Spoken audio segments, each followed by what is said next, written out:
እግዚአብሔር እኔንም እናንተንም ያስተምረና መምህራችን ክርስቶስ እርሱ ያስተምረን። ኦ ማርያም መንክር ልደትኪ ወእጹብ ግብርኪ፣ ማርያም ሆይ ልደትሽ ድንቅ ነው ስራሽም እጹብ ነው በሚል አይለቀን እንማመራለን። እስኪ አብረን እንበል። ማርያም ሆይ በሉ እስኪ። ልደትሽ ድንቅ ነው ስራሽም እጹብ ነው። እግዚአብሔር እንደወደደና እንደፈቀደ እሱ በዚህ ኃይለ ቃል ያስተምረናል። ይህን ቃል የተናገረው አባታችን ቅዱስ ያሬድ ነው።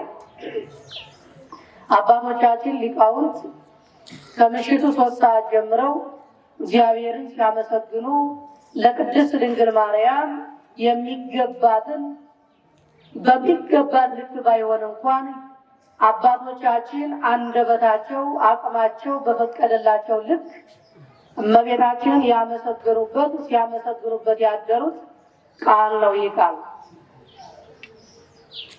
ዛሬ እንደሚታወቀው የእናታችን የቅድስት ድንግል ማርያም የተወለደችበት ዕለት መታሰቢያ በዓል ነው።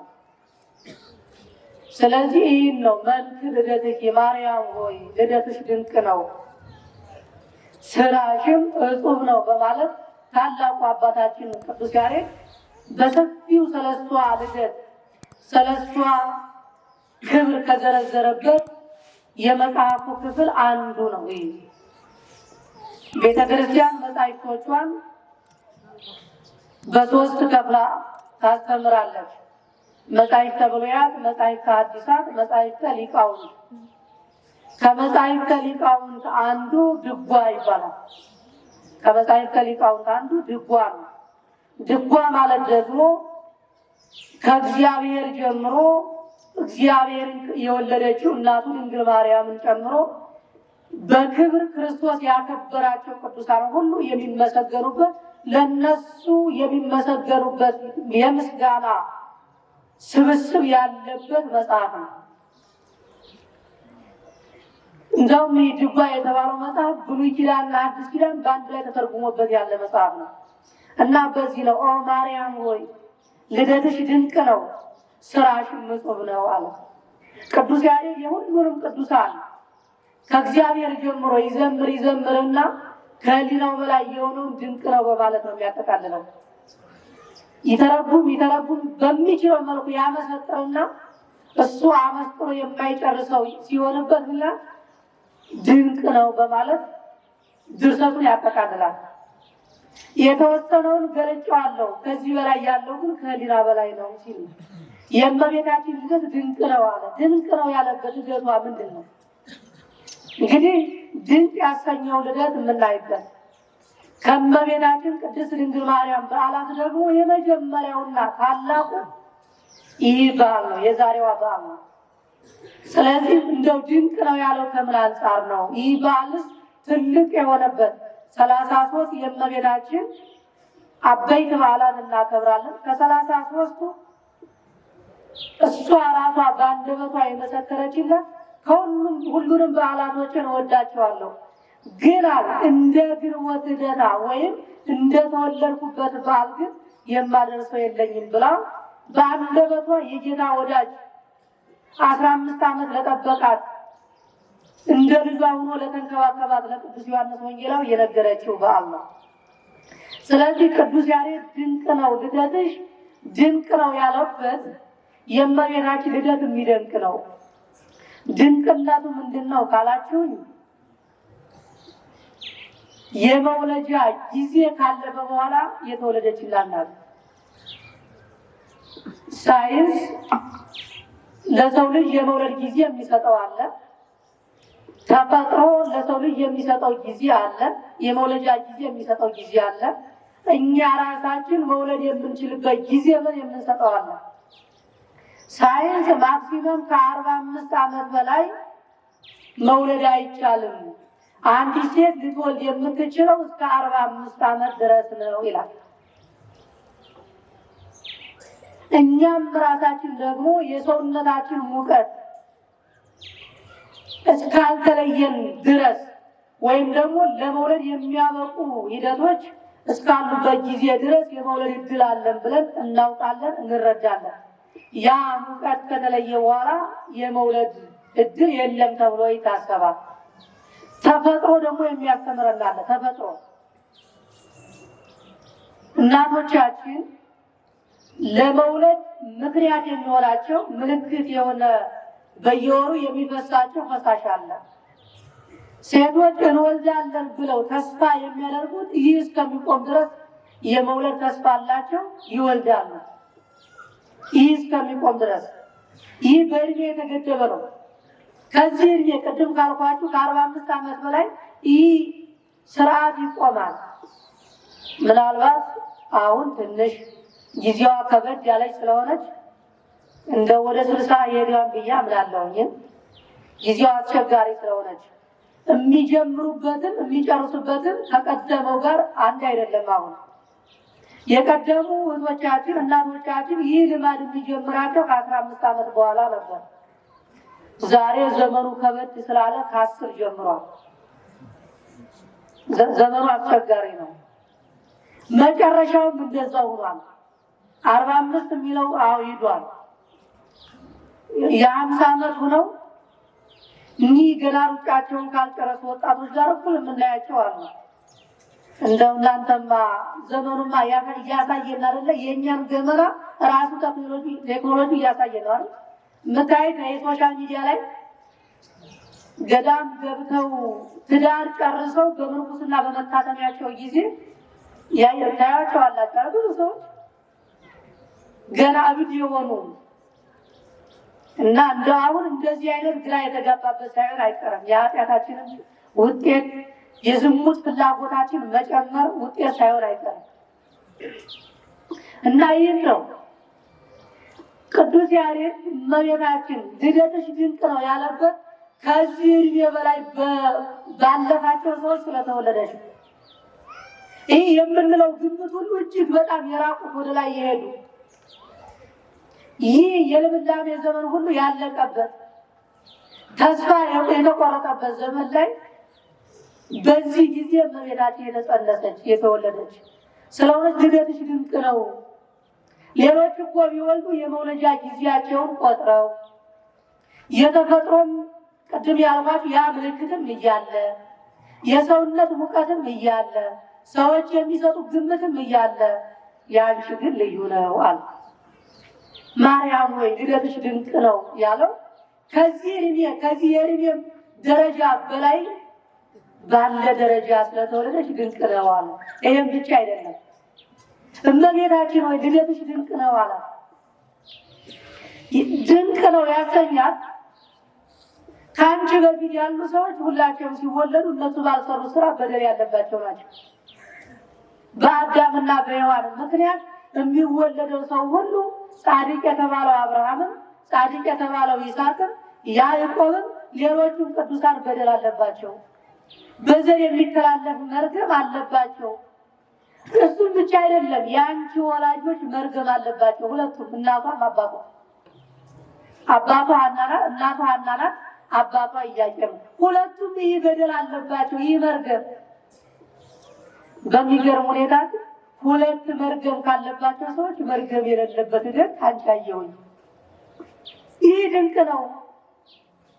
ጠቢቡ ሶሎሞን በማእከለ አዕዋፍ ዘጸገይኪ ጽጌ ሃይማኖት በማለት የገለጻት ለዛ ነው። በእሾህ መካከል ያበበች አበባ ናት። እሾህ የተባለው የአዳምና የሔዋን በደል ያ በደል ነው። ከእናትሽም ከአባትሽም እሾህ አለ፣ ይህ በደል አለ። በዛ ውስጥ ግን ያበብሽ ያፈራሽ አበባ ንጹህ አበባ ናት። ማን? እመቤታችን። ያ መርገም እሷ ላይ የለም። እናት አባቶቿ በመርገሙ ተይዘዋል። መርገም አለባቸው፣ እሷ የለባትም። ይህ ድንቅ ነው አለ። ይህ ድንቅ ነው። ሁለት መርገም ካለባቸው ሰዎች መርገም የሌላት ብላቴና መገኘት ማግኘት ይህ ድንቅ ነው። ከሊና በላይ ነው። እውነት ነው። ዛሬ ያላችሁ የጤና ባለሙያዎች ይህንን ጥበብ የተማራችሁት ከመንፈስ ቅዱስ ነው። ይህን እውቀት ያገኛችሁት ማንኛውም ተመራማሪ ይህን የተመራመረው ከፍጡር አይደለም፣ ከእግዚአብሔር ከመንፈስ ቅዱስ ነው። ሁለት የቫይረስ ተጠቃሚ የሆኑ ወላጆች በሕክምና ተረድተው ንጹህ ልጅ እንዲወልዱ ይደረጋል አይደለም? ይቻላል። ሕክምና ታግዞ ወላጆቹ ይኖርባቸው እንኳን ንጹህ ቫይረስ የሌለበት ልጅ እንዲወለድ ማድረግ ይቻላል አሁን ዘመን። ይሄን ያደረጉት ግን የት አግኝተው ነው ካላችሁ ከመንፈስ ቅዱስ ነው። አንጽሖ ሥጋሃ ቀድሶኪያ ሀደረ ላዕሌሃ ቃለ አብ ሀደረ ላዕሌሃ ቅዱስ ያሬድ ሲተረጉ ሥጋዋ ቀድሶ አንጽቶ የእግዚአብሔር አብ የባሕርይ ኢየሱስ ክርስቶስ ከሥጋዋ ሥጋ ከነፍሷ ነፍስ ነሳ። አንጽቶ ማለት ከቆሸሸ በኋላ ማለት አይደለም። ገና እንዳያድርባት የእናት አባቷ መርገም ወደ እሷ እንዳያር ጠብቆ ማለት ነው። ስለዚህ ሁለቱ መርገም አለባቸው። መርገም የሌላት ልጅ ግን ተወለደች። በምን አማካኝነት? በመንፈስ ቅዱስ ጠባቆ። ይሄንን ተመራመሩና የዛሬ የጤና ባለሙያዎች አሁን ለምታዩት የጤና ውጤት ወይም በጤና ባለሙያ ተደግፎ ንጹህ ልጅ እንዲወለድ የተደረገው ከማን ነው የተማሩት ካላችሁ፣ ከማንም አይደለም ከመንፈስ ቅዱስ ነው። በማን ካላችሁ፣ በድንግል ማርያም ጽንሰት ጊዜ፣ በድንግል ማርያም የጽንስ ሂደት ጊዜ። ስለዚህ ልደትሽ ድንቅ ነው አለ። ሁለት በደል ካለባቸው ሰዎች በደል የሌለባት ልጅ ማግኘት። እሱም ብቻ አይደለም፣ ልደትሽ ድንቅ ነው አለ። ሌሎች እናቶች የወለዱት ሰው የሚወልዱ ነው። ሌሎቹ እናቶች የምናውቃቸው ቅዱሳት ብለን የምንጠራቸው ታቦት የተቀረጸላቸው ቤተክርስቲያን በስማቸው የተሰራላቸው እነሱ የወለዱት ሰው የሚወልድ ነው። አንቺ ግን የአንቺ ወላጆች አንቺን የወለዱት ግን ሰማይና ምድር የማይችለውን አምላክ የምትወልጂ ልጅ ነሽ። ስለዚህ አንቺ ልደት ድንቅ ነው። ሌሎች የሚወለዱት ሰው ለመውለድ ነው። አንቺ የተወለድሽው ግን አምላክን ለመውለድ ነው። ስለዚህ ልደትሽ ድንቅ ነው። ልደትሽ ድንቅ ነው። ለዛ ነው አባቶቻችን ሊቃውንተ ቤተክርስቲያን ሌሊት በዝማሬው ሲያመሰግኑ ኢያቄም ወሐና ወለዱ ሰማየ ሰማየ ወሙኒ አስረቀ ፀሐየ። ኢያቄምና ሐና ሰማይን ወለዱ አሉ። ሰማችሁ? ኢያቄምና ሐና ሰማይን ወለዱ። ያች እነሱ የወለዷት ሰማይ ደግሞ ፀሐይን ወለደቻል። አያት ሰማይ የተባለችው እመቤታችን ናት። ፀሐይ የተባለው ደግሞ ክርስቶስ ነው። ፀሐይ የምናየው በምናየው ሰማይ ጠፈር ነው። ለፀሐይ መመላለስ ምክንያቱ ጠፈር ነው። ለክርስቶስ መወለድም ምክንያቱ ድንግል ማርያም ናት። ጠፈር ከሌለ ምናልባት እሱ የሚያስኬድበት ፀሐይና ጨረቃን የሚያመላልስበት መንገድ ሊኖረው ይችላል። አሁን በምናውቀው ደረጃ ግን ያለ ጠፈር ሰማይ፣ ፀሐይ፣ ጨረቃ፣ ከዋክብት አይመላለሱም። ስለዚህ ያለ ድንግል ማርያም የተሰቀለ ስጋ፣ ያለ ድንግል ማርያም ዓለምን ያዳነ ስጋ፣ ያለ ድንግል ማርያም ዓለምን ያዳነ አምላክ የለም። ይህ ነው ወገኖቻችን እንረዳው። እመቤታችን ቅድስት ድንግል ማርያም ቤዛዊተ ኩሉ ዓለም ስትባል ያ መስቀል ላይ ቤዛ የሆነን የተሰቀለን የተገረፈን ስጋ ያስገኘች ድንግል ማርያም ናት። የእሷ ስጋ ላይ የተሰቀለው የእሷ ደም ነው። ዛሬ በደም አማካኝነት በቅዱስ ስጋው በክቡር ደሙ አማካኝነት የምንቀበለው። ያ ማለት እሷ ተሰቅላ ማለት አይደለም። ከእሷ የተነሳው ስጋ ተሰቅሎ ማለት ነው። ስለዚህ ስራሽም ድንቅ ነው አለ። ከልደት በኋላ አኗኗራ የእሷ ደግሞ ድንቅ ነው። አሁን ወደ ዕለቱ ሀሳብ እንመለስ። እንዳልኳችሁ ለእመቤታችን ለቅድስት ድንግል ማርያም 33 በዓላት አላት። ከ33 በዓላቷ ሁሉ እጅግ አብልጣ የምትወደው የዛሬውን በዓል ነው። ምዕመናን በምን ምክንያት? ምክንያቱ ምን ይሆን?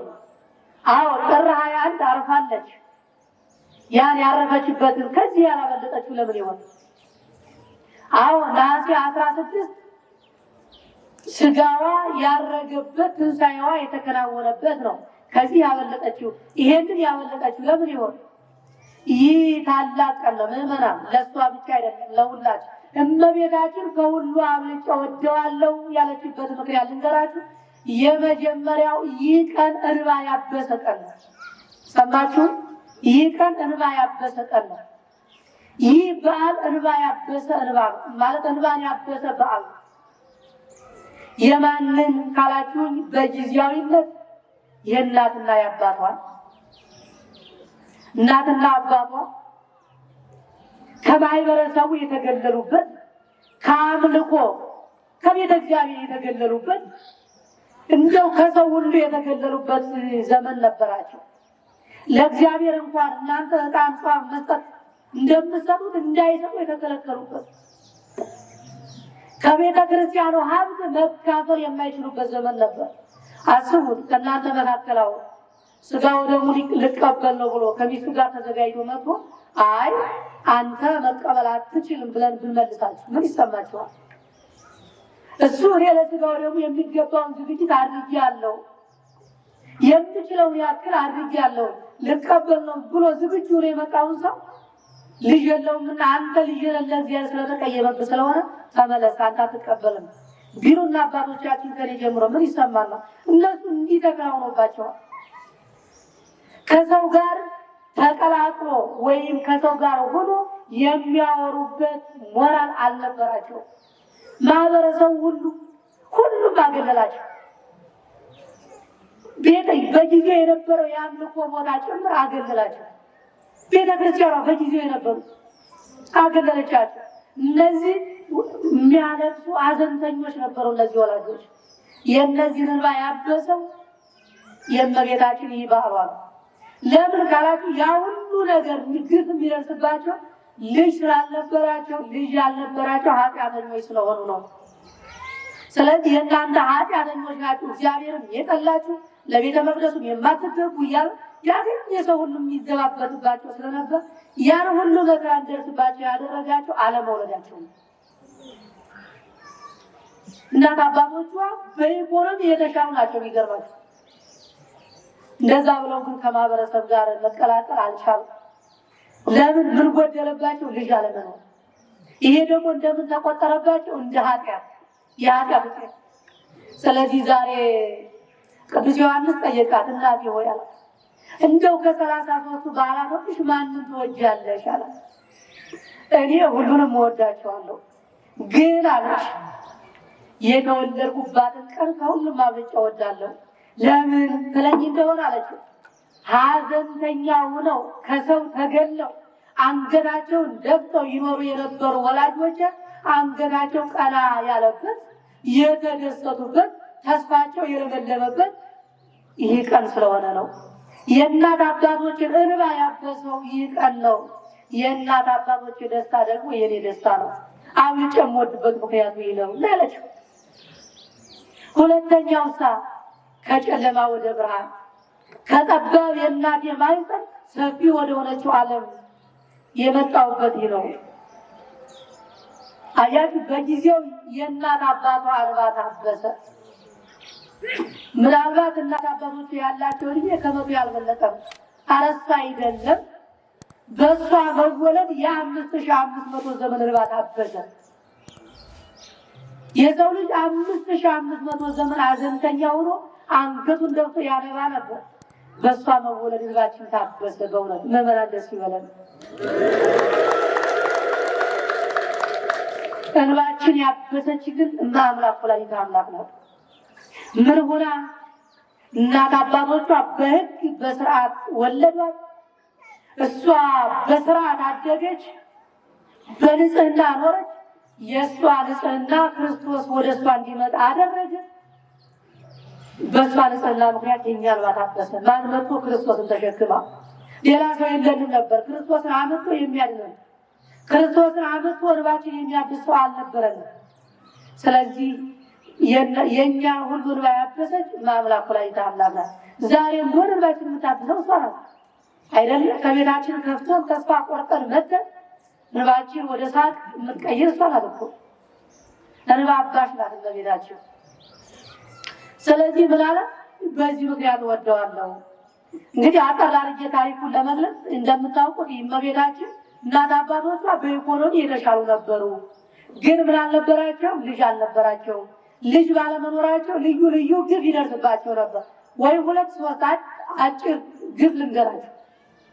ቅድም እንዳልኳችሁ ወደ ቤተ እግዚአብሔር ሄደው መስዋዕት ማቅረብ አይችሉም። ይህ አንድ ግፍ ነበር። ቅድም እንዳልኳችሁ እናንተ እንደምታመጡት ዕጣን፣ ጧፍ፣ አስራት፣ በኩራት ማስገባት አይችሉም።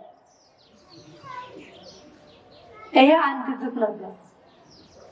መስዋዕት ማቅረብ አይችሉም። በጊዜው የኃጢአት መስዋዕት የምን መስዋዕት እየተባለ የሚቀርብ ነበር። ያንን ማቅረብ አይችሉም ነበር።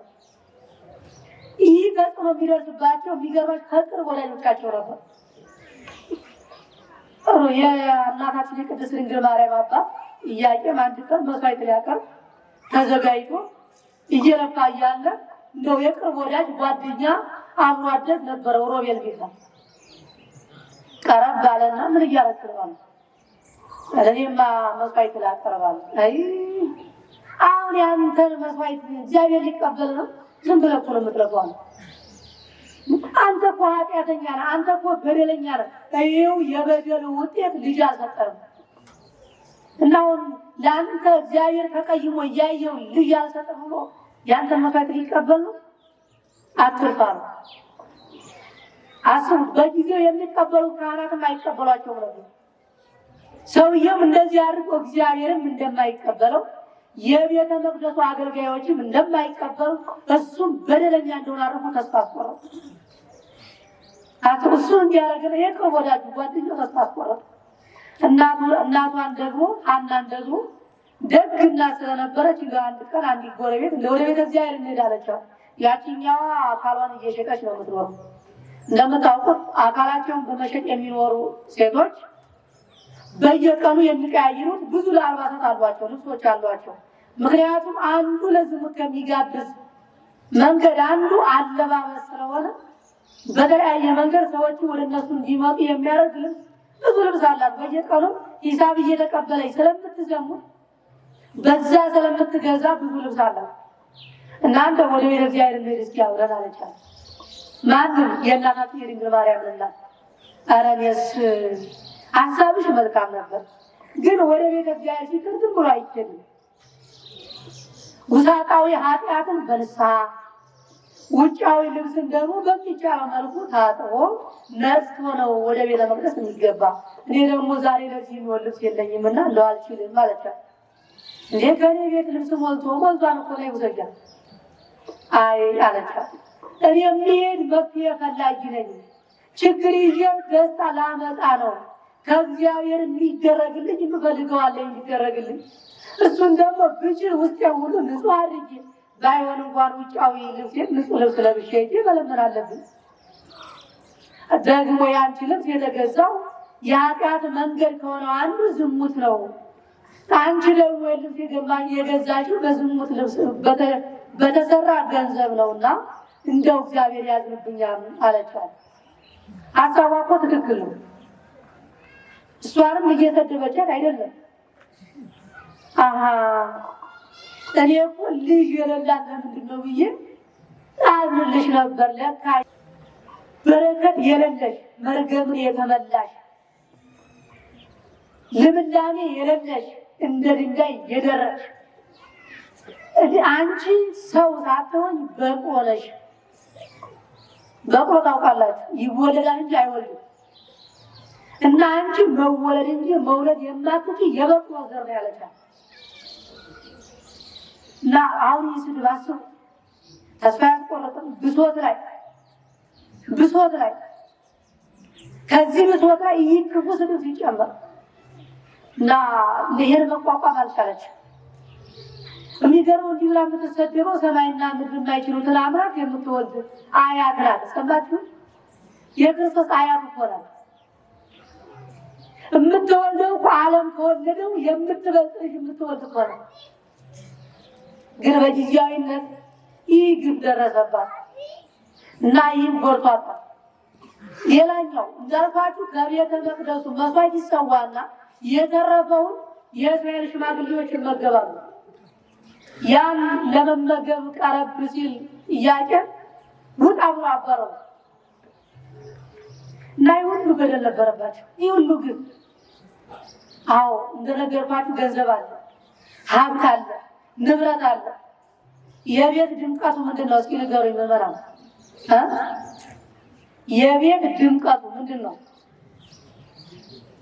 ቡፌ ቁም ሳጥን ነው? አይደለም። እግዚአብሔር ይባርክልኝ። የቤት ድምቀት ልጅ ነው። ሰማችሁ? የቤት ድምቀት ልጅ ነው። ደሳሳ ጎጆም ትሆን 78ኛ ፎቅ ልጅ ከሌለው ምንም አይሞቅም። እንደ በወደ ሞንታርቦ ሙዚቃ ከፍቱበትም አይደለም።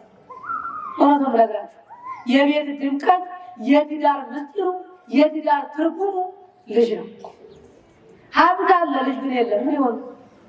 ይህ ችግር ነው የገጠማቸው እና ከዚህ በኋላ ለዚህ መፍትሄ ምንድን ያደረጉት? እግዚአብሔርን መለመን ነው። ምን እናርጋው? ተማከሩ። የሚገርማችሁ ምንም ሌላ ልጅን ሰው ድሃ ቢሆን ሰርቶ ይለወጣል። ሰው ቢታመም በጸበልም በመስቀልም ብሎ ይፈወሳል። ልዩ ልዩ ነገር ሰው ልጅ ቢግረው ግን ምን ያደርጋል? ሞቶ መፍትሄ ያለ ነገሩ አሁን አለ መሰለን። ዓለም ተጠበቁ ብላ እንደ ዶሮ ጫጩት እየፈለፈለች ነው መሰላል። በቶ አመሰለኝ ግን የልብ ያደርሳል ያደርሳል። በእውነት ሰዎች በጣም ሰፊ ኢኮኖሚ ስላላቸው ልጅም ቢያላቸው ገንዘብ ስላላቸው እንደው ገንዘቡን ቢወርሰው ስለሌለ በዚህ በሰው ሰራሹ እናስፈልፍላሉ። ምናልባት ሀብቱን የሚወርስ ሊሆን ይችላል፣ ግን ልጅ ሊሆን ይችላል አይችልም። ፍቅሩም ይመጣ። እናቶቻችን ልጆቻችሁ እኮ የምትወዷቸው ምጡ ነው የሚያስወዳቸው፣ ሌላ እኮ አይደለም። አመጣው ያልወለዱት ያን ቆሻሻውን ያልደከሙለት ልጅ በእውነት ልጅ ይሆን? አይሆንም። እግዚአብሔር የሚከለክልበት ምክንያት አለው። ምናልባት በዚህ መንገድ የተጎዳችሁ ምዕመናን ካላችሁ እግዚአብሔር ልጅ የማይሰጠን ኃጢአተኛ ስለሆን አይደለም። ወይ አስጠብቆ እንደ ድንግል ማርያም ያለች ከህሊና በላይ የሆነ ልጅ ቢሰጠን፣ ወይ ደግሞ ቢሰጠን ያ ልጅ እኛንም ለእኛም ለሀገር የማይመች ሆን አይሰጠንም። እንዳይጎዳን እንጂ የማይሰጠን ስለሚጠላን አይደለም። እግዚአብሔር ተራ ሰው አድርገው ነው በዚህ የሚበቀል። እንደ በምግብ በምን እግዚአብሔር አይበቀል። ይሄ የሰው በቀል ነው እንጂ አሁን ሌሎቻችን የወለዳቸው በጽድቃችሁ ውጤት ነው። የማይወሉት ኃጢአታቸው ነው ከተባለ የወለደው በጽድቁ ነው። የለም እንኳን ልጅ የሚያስወልድ በእውነት እንደው ተውትማ። ስለዚህ ምን ለማለት ፈልጌ ነው? ልጅ የእግዚአብሔር ስጦታ ነው። ከዚህ በኋላ እግዚአብሔርን ለመኑ። ሁለታቸውም መፍትሄ አዩ። በራእይ ህልም አዩ።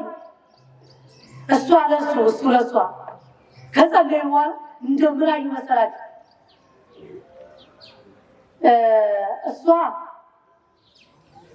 እሱ ብትር ይዞ ልክ ሽማግሌዎቹ እንደያዟት ያለች ብትር ይዞ ያቺ ለምልማ አብባ አፍርታ እንደው ፍጥረታት ያን ፍሬ ተመግበው ከዛው ከጥራው አርፈዋል። አየሽ ማን እያጨም ባሏ የያዘው ብትር ለምልሞ አብቦ ፍጥረታት ከፍሬው ተመግበው ከጥራው አርፈዋል። እሱ ደግሞ ለእሷ 7 ሰማያትን ወፍ ነጭ ወፍ ሰንጥቃ መታ በቀኝ ጀርባ አድርጋ ከማይጸራ ትተኛል። አስቡት። ሁለቱም የተለያየ ምስጢር ነው ያዩት። ማለት እንዴት መሰላችሁ? ነጭ ወፍ ከሰማይ ስትወርድ ያየው ኢየሱስ ክርስቶስ ነው። ጻዳ በመለኮቱ ወቀይ በትስብእቱ የተባለ 7 ሰማያት ከኪሩቤል ከሱራፌል ዙፋን ተነስተው መጡ። ከ15 ዓመት ሕፃኗ ከድንግል ማርያም ወድ እንደሚጸነስ ያን የሚጸነስ የምትገምቶት እሷ አየ። እሷ ደግሞ ለሱ ያን ብትር አለ። ብትር ከወርቅ በትር ምስሮሴ ከሴይ ስር በትር ትወጣለች የተባለች ኢሳይያስ የተናገረላት እመቤታችን ናት። ከበትሯ ላይ ምን አላልኳችሁ? ቅራም አለ ፍሬም አለ። ፍጥረታት ፍሬውን ተመግበው ከጥራው ሲያርፉ ፍሬው ማን ነው? ኢየሱስ ክርስቶስ ነው። ብትሯ ድንግል ማርያም ናት። ፍሬው ኢየሱስ ክርስቶስ ነው። ጥላው የድንግል ማርያም ልጅ ነው። ከፍሬው በዱላው ከጥራው አረፉ። ፍሬዋ ኢየሱስ ክርስቶስን ቅዱስ ሥጋውን ክቡር ደሙን ሁሉ ለእኛ ይሰጣል። ያን ይመገባሉ። ከጥራው ያርፋሉ፣ በምልጃዋ ያርፋሉ። በድንግል ማርያም ምልጃ ይህን አዩ። እንደው አያችሁ የጸሎት መፍትሄው ክልኤቱ አእሩግ አመ በከዩ ብታየ ረከቡ ወለተ ዘታስተሪ ጌጋየ ኢያቄም ወሐና ወለዱ ሰባየ። ለወንጌላውያን ሁሉ ይቅርታ፣ ለወንጌላውያን ሁሉ ዘኮለተን ለሙቢያየ ምን ማለት መሰላችሁ? ከየቱ አይሩት አመበከዩ ወካየ ሁለቱ ሽማግሌዎች ባለቀሱ ባዘኑ ጊዜ አለ ረከቡ ወለተ ዘታስተሪ ጌጋየ የዓለምን ኃጢአት ይቅር የምታስብል በምልጃዋ ዓለምን በምልጃዋ ዓለምን በንጽህና ቤዛ የምትሆነው ማነው? ያችን ሴት ወለዱ፣ ያችን ልጅ አገኙ። ለወንጌላውያን ሁሉን ዘኮለተነ ሙቢያየ ወንጌላውያን ማለት የአዲስ ኪዳን ሰዎች ነው። ለአዲስ ኪዳን ሰዎች መጠጊያ፣ ለአዲስ ኪዳን ሰዎች አርባ፣ ለአዲስ ኪዳን ሰዎች ጸወን ሆነችን። ለእኛ ብቻ ለነፍሳት ሁሉ ሆናቸዋለች። ኢያቄም ወሐና ወለዱ ሰማይ። ኢያቄምና ሐና ሰማይን ወለዱ። ያቺ ሰማይ ፀሐይን ወለደች። ስለዚህ ይህ ሆነ ተከናወነ። እንግዲህ ተጸንሳ ልትወለድ ባለበት ሰዓት ነው እንግዲህ የተወለደችው እመቤታችን ሊባኖስ የሚባል ተራራ ላይ ነው። በእናቷ ማኅፀን ሆና የማዳን ስራዋን ጀመረች። አይሁድ ይህንን ስለጠሉ አይቱማ ድው እየፈወሰች ቀድሞ እና ዳዊት እነ ሶሎሞን እነሱ 40 ዓመት ቀጥቅጠው ገዙ። ደግሞ ከነዚህ የሚወለደው ምን ይሆናለችና ሙት አንስታለች። ገና በማኅፀን እያለች አይነ ስውር አብርታለች። አይ ምንም ናጋሩ ሙና ይችን ኢያቄምና ሐናን መግደል አለብን። ምክንያቱም ሐና የጸነሰቻት ተአምር የምታደርግ ናት። በኋላ በእኛ ላይ ልትነግስ ትችላለች፣ ወይም ደግሞ የሚነግስ ሊወልዱ ይችላሉ። እንግደል ብለው እነሱ ሊገሉ ሲሄዱ ማን ተናገረ? ልጇ እንዳይሞት አድን ብሎ የነገራት መልአኩ ገብርኤል ለኢያቄምና ለሐና ሄደና ሂዱና ልጃችሁን አትርፉ፣ ሊገሏችሁ ነው፣ በተቃጣው ድንጋይ ወስደው ሊገሏችሁ ነው፣ ውጡ አሏቸው። ከዛ ተነስተው ወደ ሊባኖስ ተራራ ሄዱ።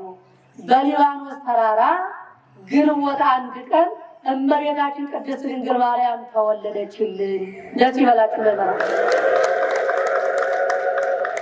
ለሐናና ለኢያቄም ተወለደችላቸው አይደለም፣ ለእኛ ተወለደችልን እና ከዚህ ጋር ተያይዞ በዓሏን እንዴት አድርገን ማክበር እንዳለብን ጨርሻለሁ። እሷን ልንገራችሁና ትምህርቴን ልጨርስ። አሁን እንግዲህ የምናከብረው ይህን ነው። እንባችን ያበሰችውን የተወለደችበት ቀን ስለሆነ ተስፋ ቆርጠን ሳለ ተስፋችን የቀጠለባት እናት ናት እና በዓሉ እንዴት ነው የሚከበረው? አሁን እናንተ የምታከብሩት እንዴት አድርገን ነው የምናከብረው? አሁን መከበር ያለበት እንዴት ነው? አሁን በየቤቱ አለ ይከበራል፣ እናውቃለን። በምን መልኩ? እውነት በዓሉን የሚገልጽ በዓል ነው የሚከበረው ወይስ ምንድን ነው? እንደነገርኳችሁ እሷ ከሰዎች ሸሽታ በሊባኖስ ተራራ ስትወለድ እናቱ የምትታረስበት በግ አልታረደም። ሰማችሁ? ሐና የምትታረስበት በግ አልነበረም። አረ ከደሟ የሚያብሳትን ወገን አልነበረም። እናንተ እንደምትሉት ሲወልዱ ጧት የሚሰራ ታውቁታላችሁ። ቃሉ ለመናገር ስላልተመቼ ነው ከዱቄት የሚዘጋጀው። እንደዛ ያዘጋጀላት የለም።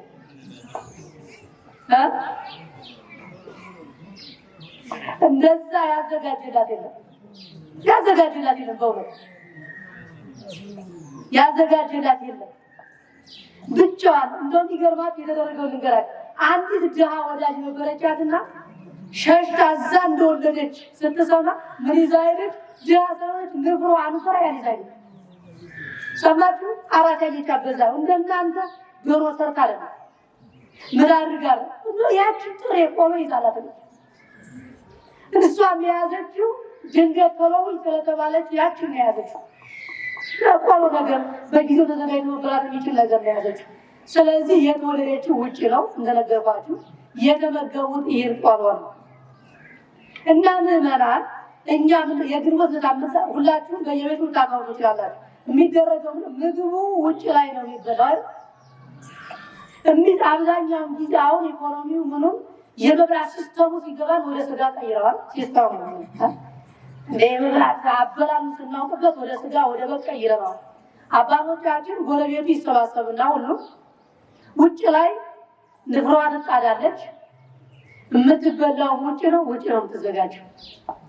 ለምንድን ነው ካላችሁ የእኛ እናት ዓለምን የፈጠረ አምላክ የምትወልጅ እናት አንቺ መወለጃ ቤት አጥተሽ ከዱር ከቤት ወጥተሽ በዱር ተወለድሽ።